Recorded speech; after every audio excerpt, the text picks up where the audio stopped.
নহব। ইয়াৰ বাবে লাগিব আমাৰ সকলোৰে প্ৰচেষ্টা, যাক আমি ইংৰাজীত কওঁ কালেক্টিভ এফৰ্ট। সকলো মানুহে নিজৰ এই প্ৰয়াসত অৰিহণা জনাব লাগিব। কাৰ্বি লামেট আমেৰ গঠনৰ অন্তৰালতো এনে চিন্তন আৰু মন্থনৰ স্ফুলিংগই যে ক্ৰিয়া কৰিছিল তাত কোনো সন্দেহ নাই। কাৰ্বি ভাষা সাহিত্যৰ বিকাশৰ বাবে নিজস্ব কৰণীয়খিনি উপলব্ধ কৰি কাৰ্বি লামেট আমেৰ প্ৰতিষ্ঠাপকসকলে এই উমৈহতীয়া মঞ্চখন গঠন কৰিছিল আৰু এই মঞ্চৰ জৰিয়তে কাৰ্বি লেখক লেখিকাসকলক বিভিন্ন বিষয়ত সাহিত্য চৰ্চা কৰিবলৈ আৰম্ভণিৰ পৰা উৎসাহ যোগাই আহিছে। পৰম গৌৰৱৰ কথা যে কাৰ্বি লামেট আমেৰ মজিয়াত আবিৰ্ভাৱ হোৱা নবীন লেখক লেখিকাসকলে কাৰ্বি ভাষাৰে গীত মাত নাটক উপন্যাস আদি ৰচনা কৰি কাৰ্বি ভাষাৰ সাহিত্যৰ লগতে সামগ্ৰিকভাৱে অসমৰ সাহিত্য ক্ষেত্ৰখনো অধিক চহকী কৰি তুলিবলৈ সক্ষম হৈছে। তদুপৰি কাৰ্বি ভাষাত তাৰ প্ৰাথমিক বিদ্যালয়সমূহত এটা লেংগুৱেজ হিচাপে প্ৰৱৰ্তন কৰি কাৰ্বি লামেট আমে তাত প্ৰশংসনীয় ভূমিকা গ্ৰহণ কৰিছিল আৰু আজি আমাৰ কাৰ্বি আংলং অট'নমাছ কাউন্সিলৰ পৰাও আপোনালোকে তুলিৰাম ৰংহাঙৰ মুখেদি যিবিলাক ঘোষণা শুনিলে তাৰ পৰা মই বিশ্বাস কৰোঁ যে অনাগত দিনত কাৰ্বি লেংগুৱেজ, কাৰ্বি ভাষা সাহিত্য আৰু বহু দূৰ আগুৱাই যাব। সাহিত্যৰ ক্ৰমবিকাশত লোক সাহিত্যৰ অৱদান বহুমূলীয়া। সাহিত্যৰ জন্ম ক'ৰ পৰা হয়? লোক সাহিত্যৰ পৰা। আমাৰ যি জনগোষ্ঠীৰ প্ৰাচীন সাহিত্য, চিন্তা চৰ্চা, গাঁৱত কেনেকে কথা পাতো, কি খাওঁ, কি মাতৃভাষাৰ জৰিয়তে শিক্ষাদান কৰি কাৰ্বি ভাষাৰ সাহিত্যক আগুৱাই নিয়াৰ বাবে তেওঁলোকে বিদ্যালয়ৰ উপযোগীকৈ কেইবাখনো পাঠ্যপুথি প্ৰণয়ন কৰিছিল। শিক্ষকতা কৰাৰ উপৰিও বাচাপি ইংতি কাঠাৰপিয়ে 3টা খণ্ডৰ পাটিগণিতৰ পুথি কালাখা কিতাপ প্ৰকাশ কৰি উলিয়ায়। ইয়াৰ উপৰিও তেওঁ চেমচন সিং ইংতিৰ সৈতে যুটীয়াভাৱে অসমাৰ কিতাপ নামৰ কিতাপখনৰ প্ৰথম খণ্ড প্ৰকাশ কৰে আৰু ইয়াৰে দ্বিতীয় খণ্ডটি উলিয়াই লৰেন্স ইংতিৰ সৈতে যুটীয়াভাৱে। চেমচন সিং ইংতি আৰু বাচাপি ইংতি কাঠাৰপিয়ে মুকলি কৰা পথকে অনুসৰণ কৰি চামে চামে কাৰ্বি লেখক লেখিকাসকলে কাৰ্বি ভাষা সাহিত্যৰ বিকাশত আত্মনিয়োগ কৰিব ধৰাটো অত্যন্ত শুভ লক্ষণ।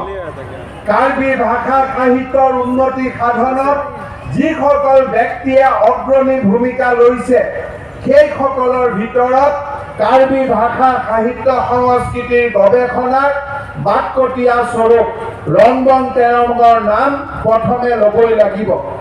বিভিন্ন অঞ্চল ভ্ৰমণ কৰি পৰম্পৰাগতভাৱে প্ৰচলিত হৈ থকা কাৰ্বি কিংবদন্তীৰ গীত, ৰীতি নীতিৰ উৎপত্তিৰ গীত, পূজা পাতলৰ গীত আৰু বিভিন্ন লোকগীত সংগ্ৰহ কৰি তেখেতে কাৰ্বি ভাষাত ৰচনা কৰা আদাম আছে, ৰুকাছেন, হাই, শ্বেৰ হংথম, কাৰ্বি কপুচন, কাৰ্বি চৰঞ্জে, আৰণ আটেং, ৰংলিন আদিৰ সাহিত্য সম্ভাৰ কাৰ্বি জনগোষ্ঠীৰ আজি এক মহামূল্যৱান সম্পদলৈ পৰিগণিত হৈ আহিছে।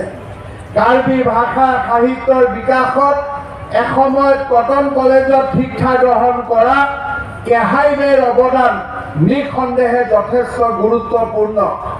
ৱাটন কুমাৰ বে ছদ্ম নামেৰে থৈ আব মংবে নামৰ গীতৰ সংকলনৰ পুথি এখন প্ৰকাশ কৰি 70 দশকতে তেখেতে কাৰ্বি ভাষা সাহিত্যলৈ ৰোমান্টিক ভাৱাদৰ্শৰ নতুন চেতনা কঢ়িয়াই আনিছিল।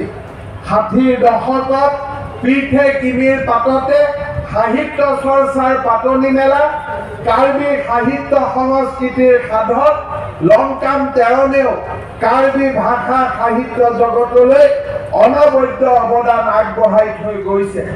কাৰ্বি ভাষাৰ উপৰিও অসমীয়া ভাষাত কেইবাখনো পুথি তেখেতে অসমীয়া ৰচনা কৰি অসমীয়া ভাষা সাহিত্যৰ ভঁৰাললৈও অৱদান আগবঢ়াই থৈ গৈছে। যি কেইগৰাকী সাহিত্যিকৰ মাধ্যমত পঢ়িছে তাত আমাৰ কোনো আপত্তি নাই।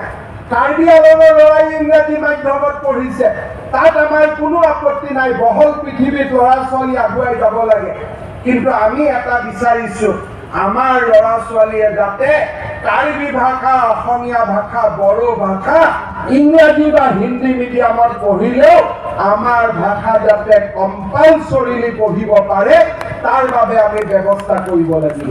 নহ'লে এটা দিন আহিব আমি কাৰ্ডম মানে কি আমি তাক পাহৰি যাম। সেইকাৰণে এই দিশটোৰ প্ৰতি আমি নিজক সজাগ কৰি ৰাখিব লাগিব। ইতিমধ্যে মই আপোনালোকক উল্লেখ কৰিছো, মোৰ মনত আৰু এটা চিন্তা হৈ আছে।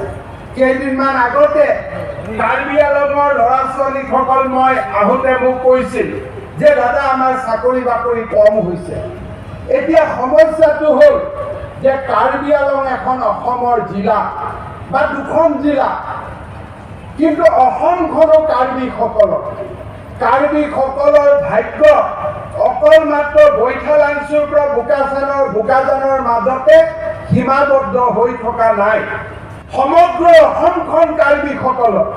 কিন্তু আমাৰ বাবে দুৰ্ভাগ্য যে আজি যেতিয়া আমি টেটত শিক্ষক নিযুক্তি দিব খোজো, হিলছ ট্ৰাইবৰ কোটা খালী হৈ থাকে, চাকৰি কৰা ল'ৰা ছোৱালী নাথাকে।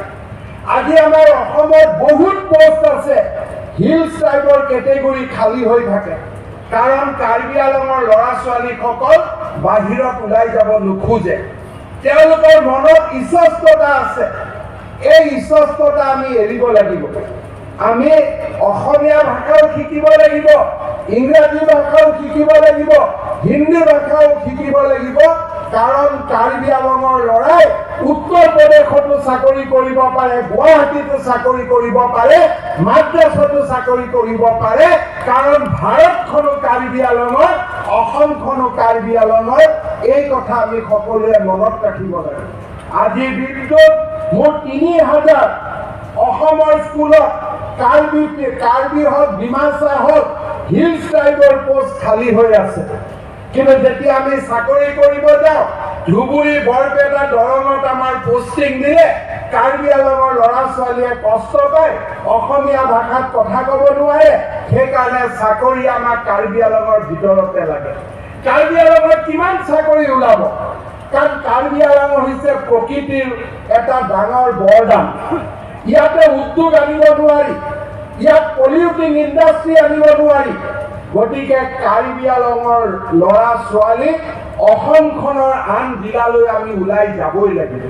সেইকাৰণে মই আপোনালোকক অনুৰোধ কৰোঁ যে কাৰ্বি আংলঙৰ ভাগ্য বৈঠালাংচুৰ পৰা বোকাজানৰ ভিতৰত আবদ্ধ কৰি নাৰাখিব।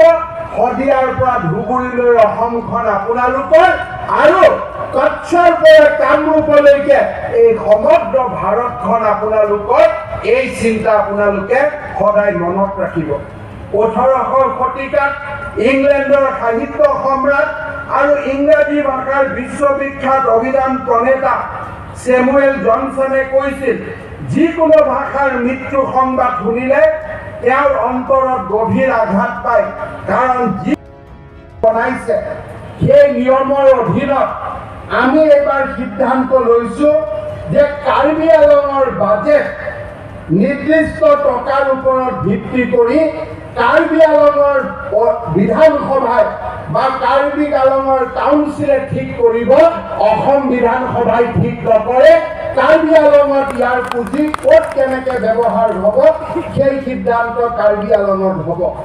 তাৰ পৰিপ্ৰেক্ষিতত কাৰ্বি আংলঙৰ স্বায়ত্তশাসিত পৰিষদৰ হাতত এতিয়া পুঁজিৰ পৰিমাণ বৃদ্ধি পাব, আৰু কাৰ্বি আংলঙৰ বাবে কাম কৰিবলৈ তেওঁলোকে সুবিধা পাব। কাৰ্বি লামেট আমেই মোক অনুৰোধ কৰিছে যে 8 শিডিউলক লেংগুৱেজ আনিব লাগে। তাৰ বিষয়ে মই মোৰ উল্লেখযোগ্য কথাখিনি মই উল্লেখ কৰিছোঁ।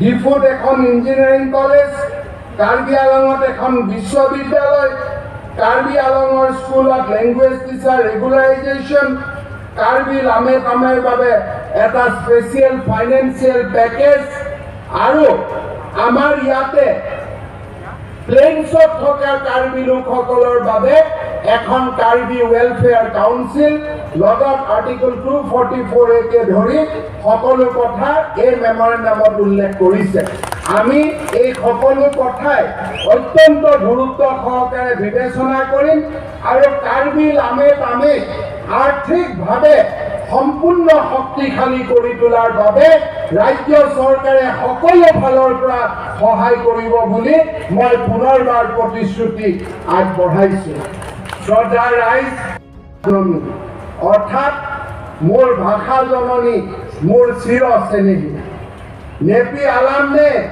কাচিং হং চেনাম মোৰ ভাষা মোৰ সাহিত্য মোৰ বাবে জননী মোৰ বাবে চিৰ চেনেহী মোৰ ভাষা জননী নেপি আলামনে কাচিং হং চেনাম এই বাক্যষাৰ যাতে আমি সকলোৱে মনত ৰাখো কেজুৎসি নেলি তিৰিকা নামে ওয়াংফু ওয়াংফি আতুম আফান্তা লাম্মে তা কাৰ্ডম পাজি ৰিক্টো লাপে নেপি আলামনে কাচিং হং চেনাম কু নিংজেসি নেলি লামথে ইংটং ইট ককল ধন্যবাদ কাৰ্ডম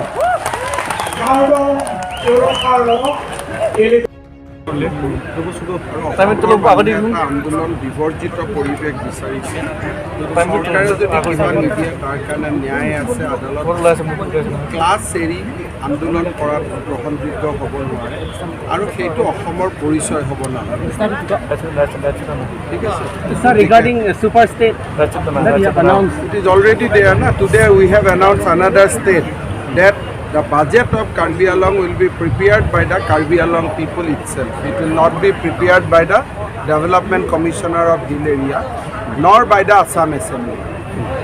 So we are going in that direction.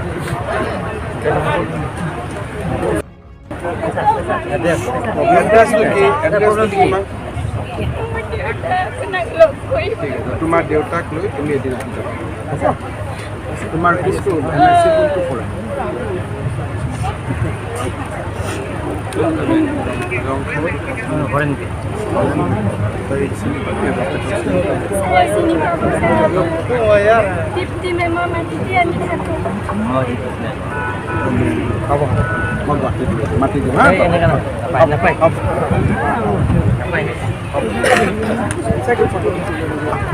মাতি দিম মই মাতি দিম